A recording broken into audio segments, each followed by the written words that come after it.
Pois bem, nós vamos então, dando início assim à 28ª pergunta do nosso Catecismo Maior, do Westminster. Eu gostaria então, se alguém tiver com o catecismo aí, pode fazer a leitura, por favor. Quais são as punições do pecado neste mundo? As punições do pecado neste mundo são ou interiores, como cegueira do entendimento, sentimentos depravados, fortes ilusões, dureza de coração, remorso na consciência e afetos baixos, ou exteriores, como a maldição de Deus sobre as criaturas por nossa causa e todos os outros males que caem sobre nós em nossos corpos, como bens, relações e empregos, juntamente com a morte. Ok. Aqui então, quais são os castigos, né, do pecado, e devemos perceber que ele está focando para a nossa realidade temporal. Ele não está falando aqui do juízo eterno, não está falando das consequências eternas. Até porque nós podemos fazer essa distinção, podemos ver quais são as causas aqui, ou as consequências aqui, e podemos ver quais são as consequências depois daqui, ou seja, as consequências eternas. E nós vamos ler, então, uma sequência de textos bíblicos, e na medida que estivermos lendo, vamos fazer considerações, tá bom?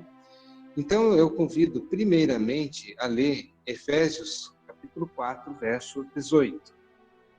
Obscurecidos de entendimento, alheios à vida de Deus por causa da ignorância em que vivem, pela dureza do seu coração. Ok. Ele fala sobre se estar numa condição de obscurecidos no entendimento. A Bíblia é consistente em tratar sobre que o Deus desse século cegou o entendimento das pessoas, para que, não entendendo, não resplandeça a glória do Filho de Deus, não resplandeça a libertação. Lembrando que a salvação, ela pressupõe o conhecimento da verdade. Conhecereis a verdade e a verdade vos libertará. Tem um sentido humano, tem um sentido aqui de você existencial, mas tem um sentido também soteriológico, de salvação. Não existe salvação fora da verdade. Não existe nem fé fora do conhecimento da verdade. Então, nós percebemos aí que uma das coisas que aconteceu, em virtude do pecado, é que todos os homens já nascem com o seu entendimento obscurecido, não entendem. Ainda Paulo vai dizer, não há quem entende, não há um único sequer. Todos se extraviaram. Ele vai falar sobre a universalidade deste juízo, né, que é o obscurecimento do entendimento. Por isso que às vezes você vai compartilhando do Evangelho, vai falando do Evangelho e a pessoa não consegue entender. Quando fala sobre doutrinas como a doutrina da expiação, doutrinas da regeneração, doutrinas da predestinação, as pessoas, tipo assim, eu não entendo. É porque o homem natural não consegue compreender as coisas espirituais. E, de certo modo, essa cegueira no coração, no entendimento, é um castigo pelo pecado. O homem foi lançado nessa condição. Então, estão obscurecidos de entendimento, eles estão, haja vista que não entendem e nem sabem como chegar a Deus, alheios à vida de Deus, por causa da ignorância em que vivem. É o texto que foi lido. Pela também dureza dos seus corações. Por causa o coração está endurecido, não consegue entender as coisas de Deus. Então, nos parece, e a Bíblia nos fala, que essa condição é um próprio juízo em consequência do pecado. Porque as pessoas não entendem porque elas estão debaixo da maldição do pecado, e o pecado faz com que obscureça o entendimento. É claro que a ação de Deus é reverter as consequências do pecado, trazendo luz, trazendo entendimento pela obra eficaz do Espírito Santo. Mas essa podemos já dizer que é um dos castigos do pecado neste mundo. A ignorância, a cegueira, o obscurecimento do coração. Ainda podemos ver que isso é um castigo dado por Deus por causa do pecado. E vamos abrir lá em Romanos, capítulo 1, verso 28. Romanos 1, 28. E por haverem desprezado o conhecimento de Deus, o próprio Deus os entregou a uma disposição mental reprovável para praticarem coisas inconvenientes. Ok, obrigado. Então, percebam aqui, porque desprezaram a lei de Deus, desprezaram aquilo que Deus havia falado, desprezaram os termos que Deus havia estabelecido lá no Jardim do Éden, em Adão, desprezaram aquilo que Deus diz, olha, não coma, porque o dia que você comer, você certamente vai morrer, e desprezaram, não levaram a sério o que Deus estava dizendo ali, mas lembrando que em Adão estamos todos nós. Ainda Deus continua a falar de coisas e de consequências do pecado, e as pessoas simplesmente não levam a sério. Desprezam aquilo que Deus fala. Deus diz, olha, não faça isso. E as pessoas simplesmente não levam em consideração, achando que tudo isso aí é blefe da parte de Deus. E nada disso é verdadeiro. Então, o que Deus fez com Adão e toda a sua geração, seus descendentes, por ver desprezado aquilo que Deus havia estabelecido, o conhecimento que veio da parte de Deus, então o próprio Deus agora os entregou como uma forma de juízo, os entregou a uma disposição mental reprovável. Simplesmente, o homem nunca é aprovado em seus pensamentos. Ele cogita muitas coisas, fala de muitas coisas, quer conhecer muita coisa, mas ao mesmo tempo tem uma disposição mental reprovável. Despreza Deus, por um lado, por aquilo que Deus fala, mas se acha doutor em falar sobre outras coisas, dos quais Deus não diz nada, e eles começam a acreditar nestas coisas. Então perceba que isso é uma forma de juízo da parte de Deus. E é claro que aquilo que como nós pensamos, assim nós somos. Começa no nosso intelecto, na nossa mente, e vai desembocar na vida prática. Então, uma mente impura vai desembocar numa vida de imoralidade e impureza. Aquele que fica cogitando sobre a ganância, inveja, desejo de ser rico, coisa assim, acaba desembocando numa vida de desonestidade. Quando o seu padrão moral é estabelecido pelos seus desejos e não pela verdade.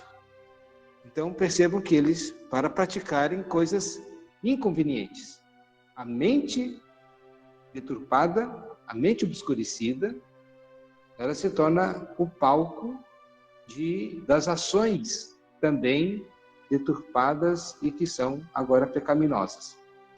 Então, Já a Bíblia muitas vezes vai nos dizer que a boca fala e que o coração está cheio. Então, aquilo que está lá no nosso interior acaba se exteriorizando. E isso vai perceber quão grave é a situação mental. Por outro lado, o apóstolo Paulo vai dizer lá em Romanos, capítulo 12, sobre a necessidade de uma renovação da mente.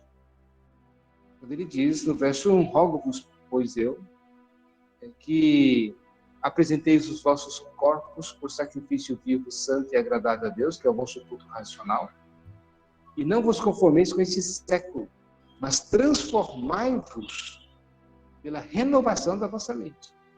A transformação exterior vem como resultado de uma transformação mental, intelectual.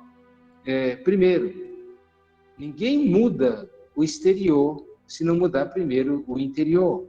Ninguém muda as suas ações se primeiro ele não tiver uma concepção correta das coisas. Então, uma das maldições que Deus estabeleceu, o próprio juízo do pecado, é que a pessoa fica ali obscurecido. E Deus entrega mesmo, Deus deixa. Tipo assim, você quer viver assim? Deus deixa a pessoa. O próprio Deus os entrega, então, a essa disposição mental reprovável. E vamos ler ainda um outro texto, 2 Tessalonicenses, verso 2, capítulo 2, verso 11. 2 Tessalonicenses 2:11. É por este motivo, pois, que Deus lhe manda a operação do erro, para darem crédito à mentira. Interessante aqui que ele vai mostrar que o homem, por causa do seu pecado, por causa do modo como tem vivido em rebelião contra Deus, por terem desprezado a Deus, aí então se torna a condição que desejam, a vida que desejam, acaba sendo a sua própria maldição, a sua própria condenação. Eu quero viver longe de Deus, a condenação é viver longe de Deus. Eu quero viver no pecado, a sua maldição vai ser viver no pecado. Eles querem viver sem o conhecimento da verdade, a maldição vai ser viver sem a luz, porque só Deus pode conceder a luz do entendimento. Então, o pecado e essa condição acaba sendo a própria maldição daquilo que a pessoa, como ela tem vivido, como ela já deseja no seu coração. E por isso nos diz, é por esse mesmo motivo, pois que Deus lhes manda esta operação do erro. Então, Deus está mandando. É uma forma de juízo sobre aqueles que não querem a Deus, estão longe de Deus, são amantes da iniquidade, e vai dizer, para darem crédito à mentira. É por isso que as pessoas que estão mortas dos seus delitos e pecados, elas não conseguem dar crédito à verdade. Você fala, adverte, mas elas vão dar crédito à mentira, porque elas amam a mentira, elas vivem na mentira, e elas acabam sendo, o próprio juízo delas dar crédito à mentira. E se sabe que uma mentira, por mais que seja repetida 1 milhão de vezes, ela sempre vai ser uma mentira, ainda que todo mundo creia nela. Não importa, a mentira sempre vai ser mentira. É a ausência da verdade, é a ausência de uma conformação com aquilo que é real. Mentira é uma ilusão. Mas, então, portanto, são fortes ilusões enviadas por Deus como castigo pelo pecado. Vive numa ilusão. Ele pensa, então, que vai ser feliz, por exemplo, se ele tiver um iPhone, por exemplo. Depois ele compra um iPhone e percebe que não vê a felicidade, mas aí então vem a mentira, dizendo, mas se você tiver isso, tiver aquilo, para o materialista. Ou, enfim, para aqueles que são amantes dos prazeres, né, da carne, sempre fica prometendo, na próxima, acho que vou ter uma felicidade mais duradoura, e nunca tem. É como uma droga, que ela precisa de droga continuamente, embora pareça que a promessa é que vai ser eternamente feliz, mas ela nunca é eternamente feliz. Então, é uma ilusão essa vida. E pessoas estão apegadas a esta vida, achando que é a realidade. Essa vida, na verdade, não é.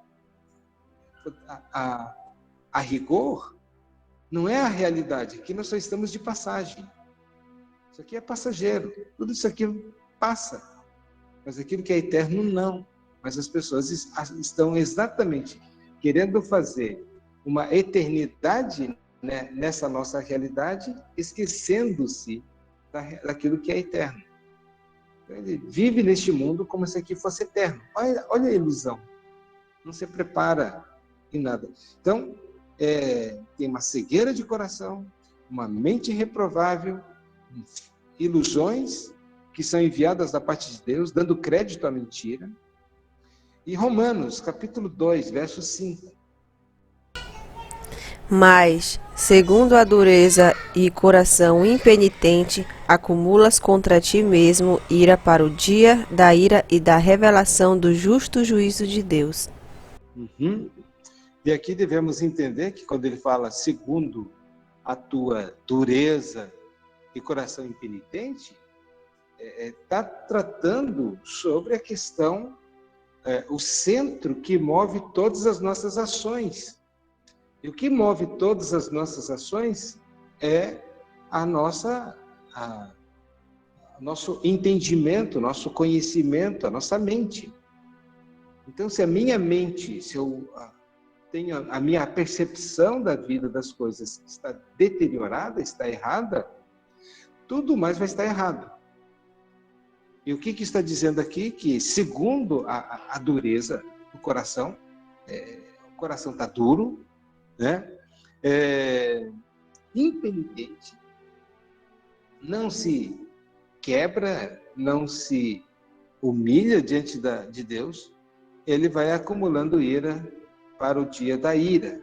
Ou seja, é a ideia que ele só vai acrescentando cada vez mais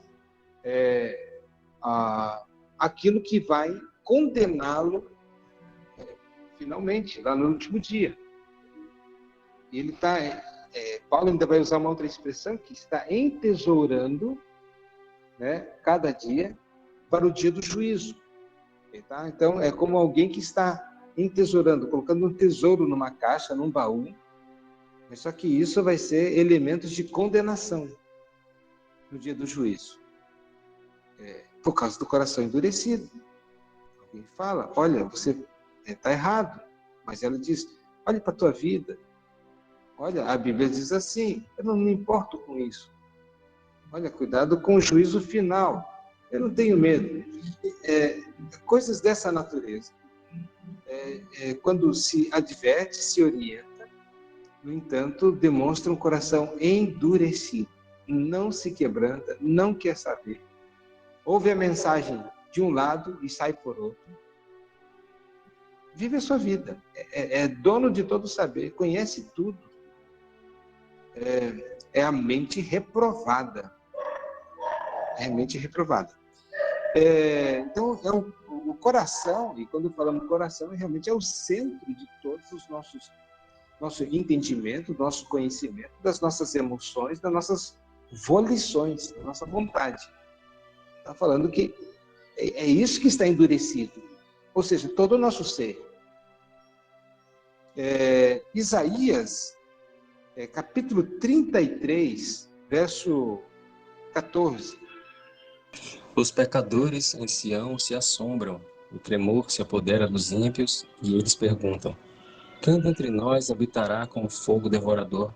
Quem dentre nós habitará com chamas eternas?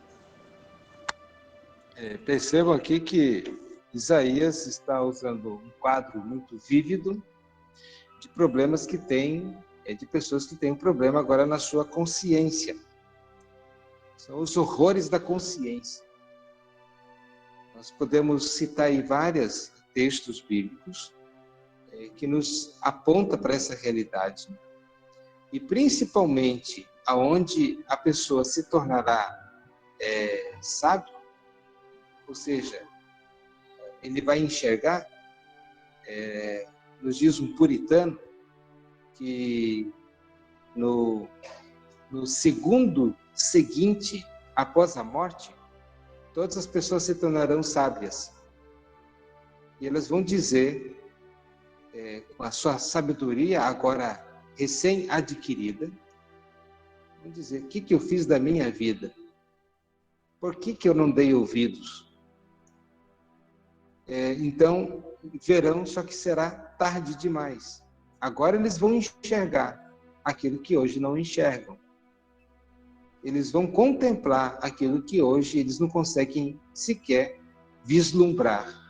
Então, percebam, aquele Lázaro, naquela parábola do Lázaro e do rico, mostra um homem que viveu dissolutamente, aproveitando todos os prazeres da vida, vivendo-se prazeres, se banqueteando, comendo do bom e do melhor. Não há nenhum problema em comer do bom e do melhor, viu, irmãos? Não tem nenhum problema em ser rico. Mas o problema é que o Deus dele era aquilo. Ele vivia só para isso. E ele tinha conhecimento da verdade. Entendendo e pressupondo que fazia parte do povo judeu, era alguém que viveu exclusivamente para este mundo. Desprezou, novamente vemos a palavra, desprezou as coisas de Deus e amou mais o presente século. E agora, depois da sua morte, ele lá está em tormentos. E perceba que na cultura judaica, aquela pessoa que é o filho mais velho, ele é o responsável pelos seus irmãos, ele acaba se tornando o sacerdote do lar, responsável inclusive pelos irmãos, né? Então, o que acontece?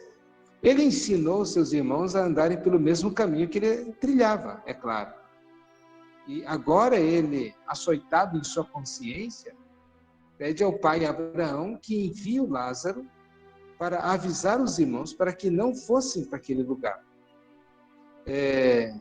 Então, ele tem consciência de que ele desencaminhou pessoas, no caso os irmãos, e de que ele tinha responsabilidade, e o desejo dele é que aqueles irmãos sejam avisados para não irem para aquele lugar, porque ele vai ter que contemplar por toda a eternidade a face dos irmãos também condenados ali, e com um olhar de acusação dizendo: você nos ensinou o caminho, esse caminho, você é o culpado. Então ele tem essa consciência da sua culpabilidade. Mas também, isso vai pegar muita gente, muito cristão inclusive. Pastores, líderes religiosos que pervertem a palavra de Deus, desencaminham as pessoas, conduzindo-as para o inferno, eles serão responsabilizados. E a Bíblia fala muito claramente sobre isso, quando diz: não queira ser mestre, porque maior rigor haverá sobre estes. Eu tenho consciência da minha responsabilidade. Quando subo no púlpito, com temor e tremor. Eu não posso mercadejar a palavra de Deus e não posso deturpá-la, porque se assim eu fizer e anunciar um outro evangelho para os irmãos, serei tido como culpado. Se eu afrouxar o evangelho, dizendo que o evangelho é light, não existe porta estreita, caminho apertado, não precisa carregar cruz. Se eu anunciar um evangelho tipo aquelas filosofia de autoajuda, você é importante, você é o cara, você é legal, Deus te ama muito, e não apontar o pecado, eu sei que estarei desencaminhando. E muitos têm apresentado esse tipo de evangelho, massageando o ego das pessoas, e então, quando eles e os seus seguidores estiverem lá no inferno, ele vai dizer, eu desencaminhei. É muito mais responsável. E como disse, a Bíblia Deus vai responsabilizar, porque a Bíblia nos ensina sobre isso. E isso faz parte da consciência. Consciência também por exemplo, de Judas Iscariotes. Ele, na sua consciência, ele sabia que pecou contra o Filho de Deus. E foi e se suicidou, né, pelo mal que ele havia feito. Então, muitas pessoas, nesse lugar de tormento, vão ser atormentadas pela sua consciência. Basicamente, quanto mais luz essa pessoa teve, mais entendimento, mais privilégios ela teve em relação ao Evangelho, e foi desprezando, maior será o problema da consciência. E às vezes nós não vemos essa questão, porque às vezes nós não estamos muito ligados. Mas, meus irmãos, quando a consciência for despertada em toda a sua intensidade, não sei se alguém aqui já teve problema de dor na consciência, em algum grau. Eu já tive. É horrível. Então, agora, imagine uma dor na consciência, reconhecimento da sua culpabilidade, que dói, e que você passará a eternidade em grau máximo. Então, aqui, então, Isaías vai dizer sobre essa questão. Eles vão se assombrar, vão tremer e temer, né? E vai se apoderar dos ímpios. Os ímpios são aqueles que não colocam Deus em primeiro lugar na sua vida. E eles vão estar ali habitando em fogo devorador por toda a eternidade. É um fogo que devora a própria consciência. Vamos ler ainda Gênesis 4, verso 13. Então disse Caim ao Senhor, é tamanho o meu castigo que já não posso suportá-lo. Ok. Jerry, sim, você deseja fazer alguma pergunta, alguma questão? A perguntinha só que eu quero fazer o pastor aqui, a questão do versículo que nós acabamos de ler, né? Isaías está se referindo aqui no fogo devorador, né? Como assim Isaías está falando em devorador? Porque devorador é uma coisa que se acaba, né? Não necessariamente, meu irmão. Não necessariamente. É porque ele não está falando de um fogo aniquilador, que aniquila, que acaba, mas que devora mesmo. Sim, sim. A ideia nessa figura de linguagem é de algo terrível mesmo. Mas não necessariamente você pode inferir desse texto que ele será transitório, temporário. Porque quando fala sobre a Geena, que é o inferno, era aquele lugar onde o fogo não se apagava. Então ele era constantemente, estava ali. Então foi usado um lugar físico mesmo para descrever esse horror pós-vida aqui, tá? Dos ímpios. E eles então usaram a palavra Geena, né? Ou Guiena, para descrever um local que existia, o fogo nunca se apagava e é usado pelos escritores bíblicos para dizer é assim que é este local. Ele é um fogo devorador no sentido que ele está queimando, mas por outro lado ele vai dizer que as pessoas que serão lançadas neste lugar, o verme não morre. Ou seja, A vida continua numa existência de tormento e sofrimento eterno. Eu acho que, para mim, não existe uma dor pior do que a questão da consciência. Perceba que Caim vai dizer: é tamanho o meu castigo que já não posso suportá-lo. O texto lido de Gênesis. Já não posso suportá-lo. No inferno, a faculdade, né, ou esse aspecto da consciência vai estar 100% funcionando. O que aqui na Terra não está. As pessoas fazem maldade e nem por isso estão se martirizando, não. Estão fazem outras pessoas sofrer e às vezes ainda riem da desgraça dos outros. Aqui é possível que uma consciência esteja empedernida, ou seja, dura, uma consciência recalcitrante. O inferno vai ser destravado todas essas durezas da consciência, e aí lá vai estar 100% sensível. Vou dizer assim, então, é uma coisa, vai ser terrível, terrível mesmo. Mateus 27, verso 4. Pequei, traindo sangue inocente. Eles, porém, responderam: que nos importa? Isso é contigo. Uhum. Quem fala isso? Judas, né? E daí ele vai e se enforca. O enforcamento de Judas foi a vã tentativa de calar a sua consciência. Então ele tentou calar a sua consciência. Mas é como se ele saísse da panela para cair no fogo. Ou seja, agora é que não tem mais jeito mesmo. Não há ponto de retorno para aqueles que partem.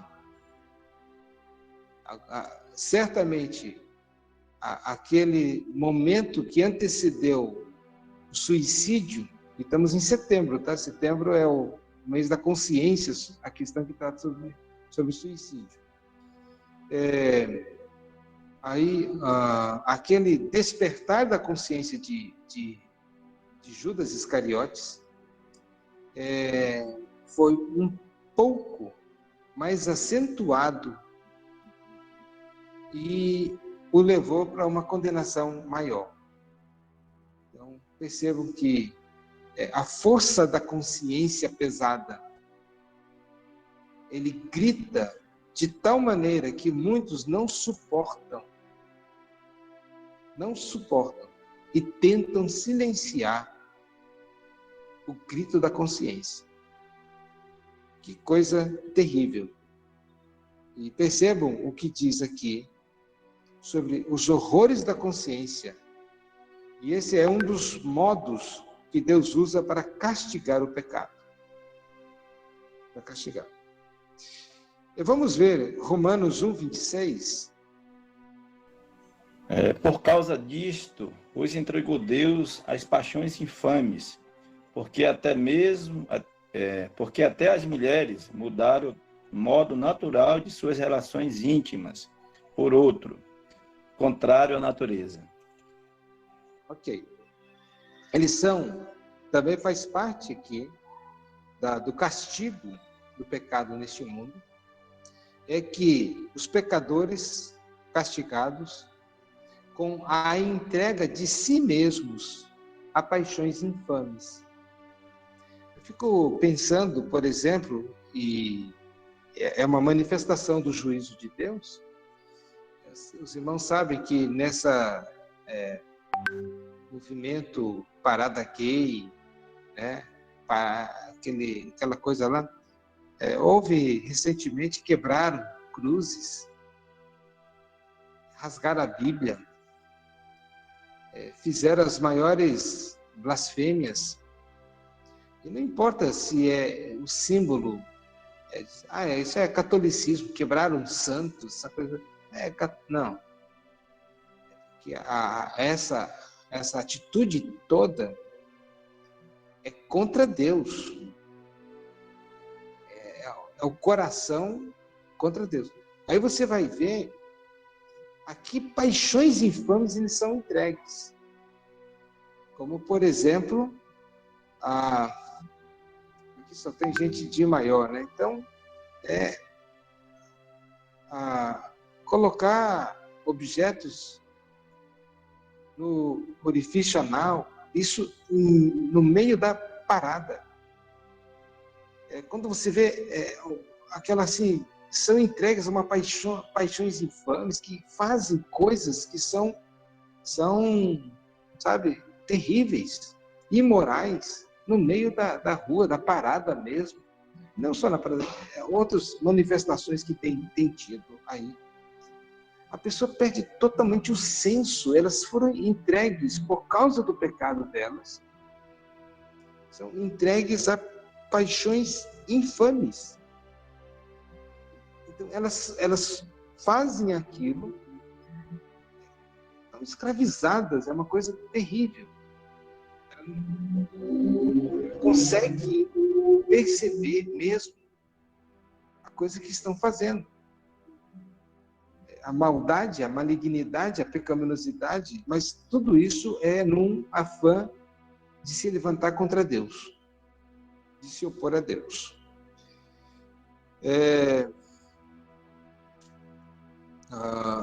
Gênesis, capítulo 3, verso 17. Alguém pode ler? E Adão disse: visto que atendestes à voz de tua mulher, e comeste da árvore que eu te ordenara não comesses, maldita é a terra por tua causa, em fadigas obterás delas o sustento, durante os dias de tua vida. Ok. Deus, por causa do pecado do homem, amaldiçoou a terra. Percebam aí que ele vai dizer, maldita é a terra. Ela foi amaldiçoada. E por causa do homem. O apóstolo Paulo vai falar em Romanos que a própria terra, a criação, aguarda o dia da sua redenção, o qual ela foi sujeitada não voluntariamente, mas por causa do homem que era o responsável por cuidar da terra, por administrar aquilo que Deus havia criado. Quando o homem pecou, como a terra estava debaixo da autoridade, por assim dizer, do homem, seu mandato cultural, a terra foi afetada. Ela foi amaldiçoada por causa do homem. E percebam bem aqui que essa maldição, então, se estendeu ao mundo natural, como consequência do pecado do homem. E você vê a terra gemendo, a terra em convulsão. Vemos aí tsunamis, maremotos, vulcões, terremotos, essas coisas todas, tornados, tremores. Tudo isso são manifestações, é a terra dando sinais do pecado que a atingiu, o pecado humano que fez com que ela fosse também amaldiçoada.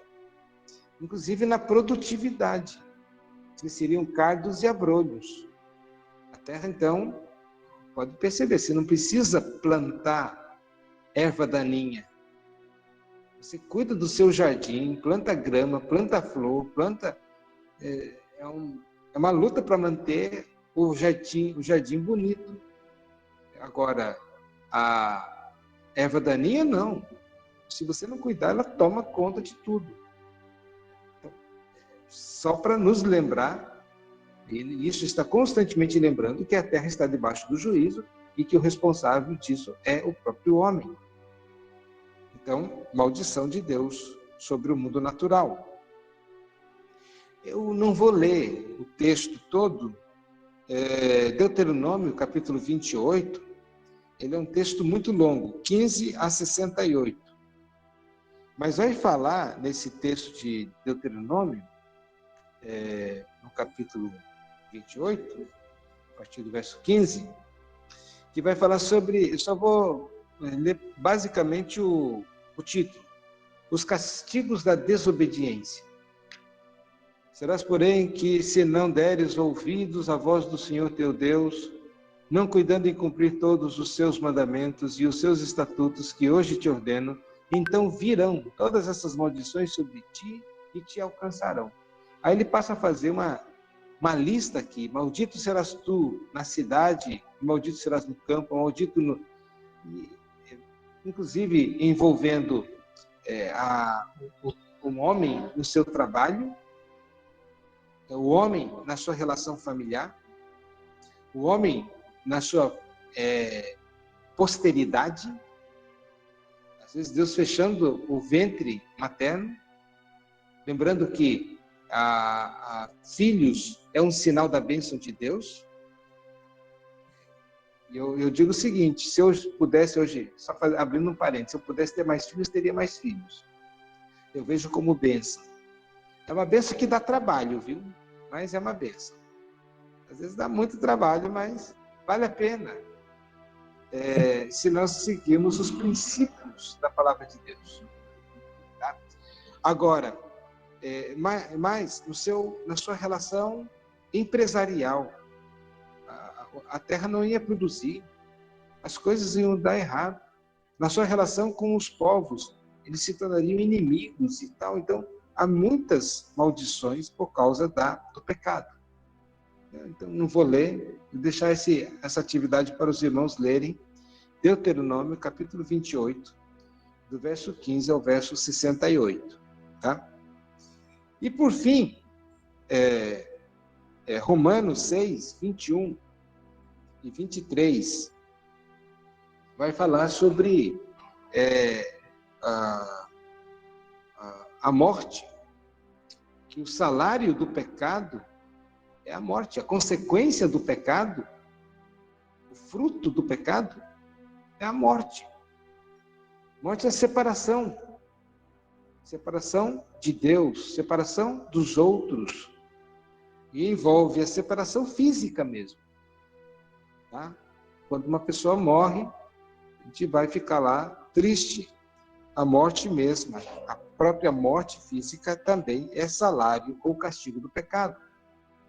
Então, o homem não morreria se não fosse o pecado. O pecado é consequência direta a morte é consequência direta do pecado. Tá? Então, acrescentando um texto, eu peço que alguém leia, Amós, capítulo 8, verso 11 ao verso 12. Eis que vem dias, diz o Senhor Deus, em que enviarei fome sobre a terra, não de pão, nem sede de água, mas de ouvir as palavras do Senhor.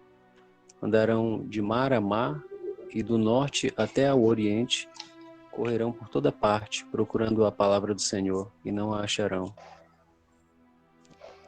Amém. Eu sempre atribuo, dentre todos esses castigos temporais aqui, que tem a cegueira do coração, e nós já vimos isso, não consegue entender, as ilusões, a mente reprovável, o coração endurecido, os horrores da consciência, são entregues a paixões infames, né? Eles são dominados por essas paixões, acabam sendo escravos dessas paixões infames. O próprio mundo é atingido por pelo pecado. As calamidades que nós vemos sobre o mundo natural também, os negócios, família, são castigos por causa do pecado. A própria morte é também um castigo, uma consequência do pecado, mas também, eu deixo esse Amós 8, que ele diz sobre um outro tipo de juízo de Deus, é que Deus ele oculta a sua verdade. Percebam que ele vai dizer que viria dias, diz o Senhor, e que as pessoas teriam fome, mas não de pão. Eles teriam fome de ouvir a palavra de Deus. Eles procurariam de mar a mar e não encontrariam. Isso demonstra que uma das formas do juízo de Deus é quando Deus tira a sua palavra de determinado povo ou de determinado grupo. Se Deus quer exercer o seu juízo, ele faz com que a palavra dele seja retirada. Os seus ministros, porque há ministros que foram chamados por Deus, vocacionados por Deus, e existem os mercenários, que estão também na frente de trabalhos, de igrejas, mas que não foram jamais chamados por Deus. E eu posso já de antemão dizer, isso à luz da palavra de Deus, que a igreja que tem pastora, ela está de uma forma inadequada exercendo o ministério. Porque Deus, isso não é uma questão de machismo, é uma questão de ordenança divina. Então, já dá para perceber que há algo de errado. Poderíamos demonstrar Pastor, Sim. se eu Sim, poderia Laís. explicar um pouquinho melhor, só para me entender o porquê que o pastorado feminino não é bíblico. Eu sei que não é, mas eu queria entender um pouco. Tá. O apóstolo Paulo, ele vai falar ao seu filho na fé, Timóteo, vai dizer, não permito, a relação é de culto público, tá? Não permito que a mulher ensine ou exerça autoridade de homem.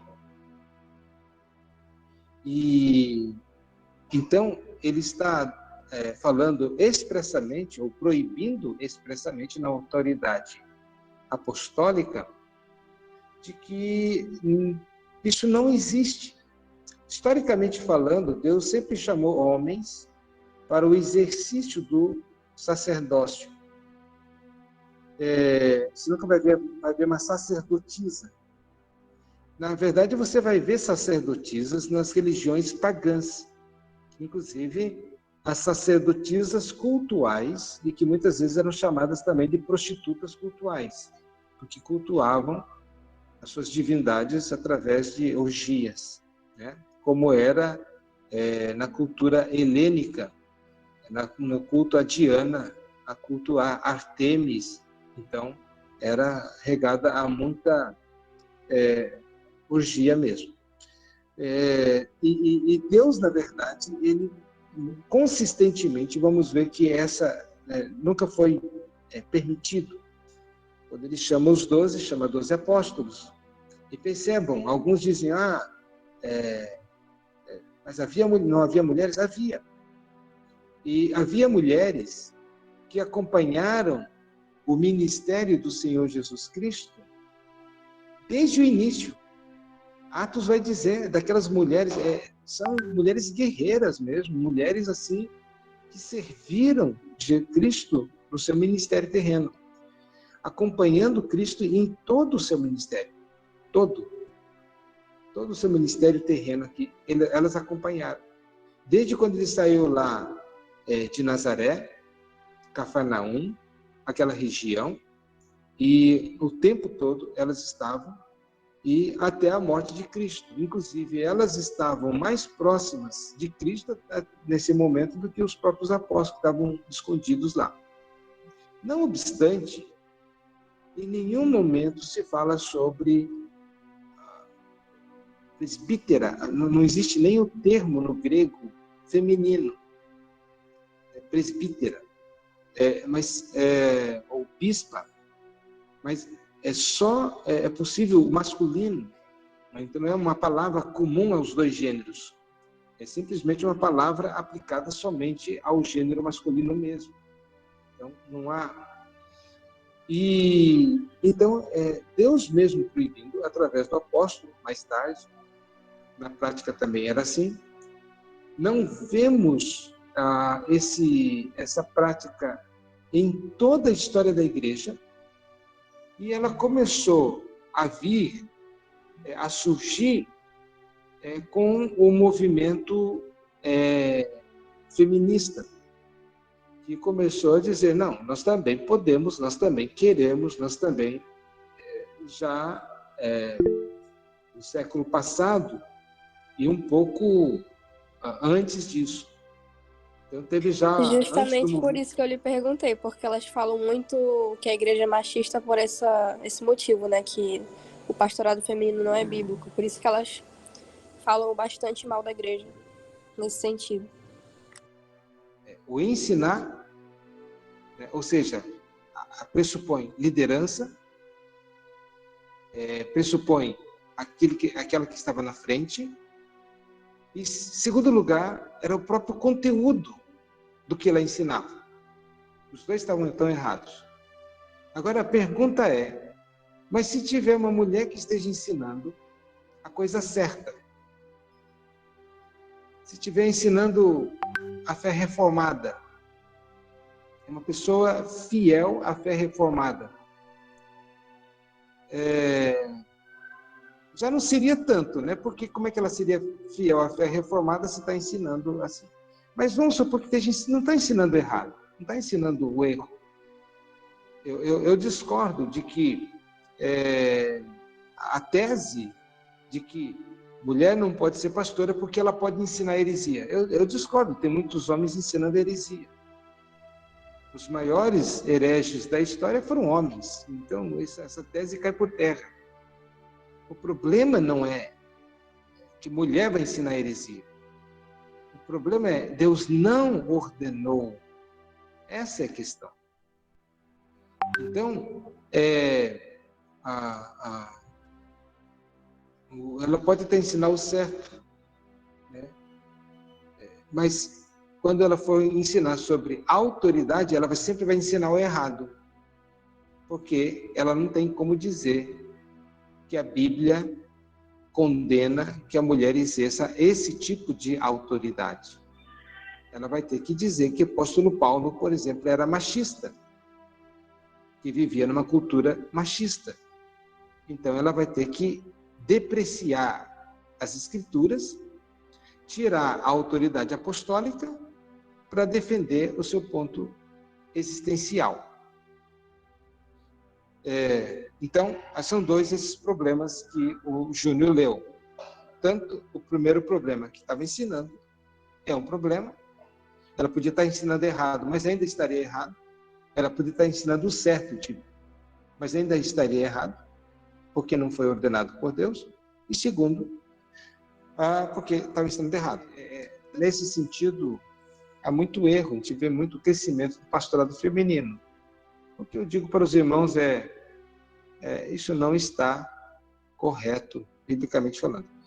Mas eu nem sei por que nós entramos na questão do pastorado, só quero dizer o seguinte,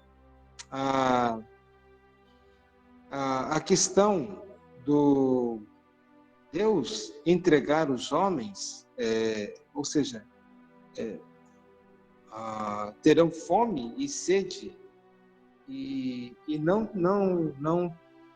terão fome não de pão e nem sede de água, mas de ouvir a palavra de Deus. Andarão de mar a mar, do norte até o oriente, correrão por toda parte, procurando a palavra do Senhor, e não a acharão. Isso é uma forma de juízo de Deus também. Quando Deus quer imprimir o seu juízo sobre uma nação, sobre um povo, ele tira os seus profetas, tira os seus sacerdotes, tira os seus mestres, tira os seus pastores e permite que os falsos pastores, é aqui que nós entramos no pastorado feminino, que os falsos mestres pastores cresçam abundantemente. E vão, às vezes, nem coloca, mas simplesmente a pessoa procura e não acha. Tá? Não acha a verdade. É uma forma também de juízo de Deus por causa do pecado. Eu Espero que os irmãos tenham compreendido, tenha sido claro. Não sei se é também, fora isso que nós já discutimos tanto sobre pastorado feminino, se há alguma outra dúvida, uma outra pergunta, por favor, podem fazer. Nós vamos ficar por aqui. O tempo se estendeu, mas espero que tenha ficado claro para os irmãos, tá? Então nós vamos orar e vamos encerrar assim nosso estudo de hoje, esperando na graça de Deus que Deus nos abençoe. Tá? Vamos orar.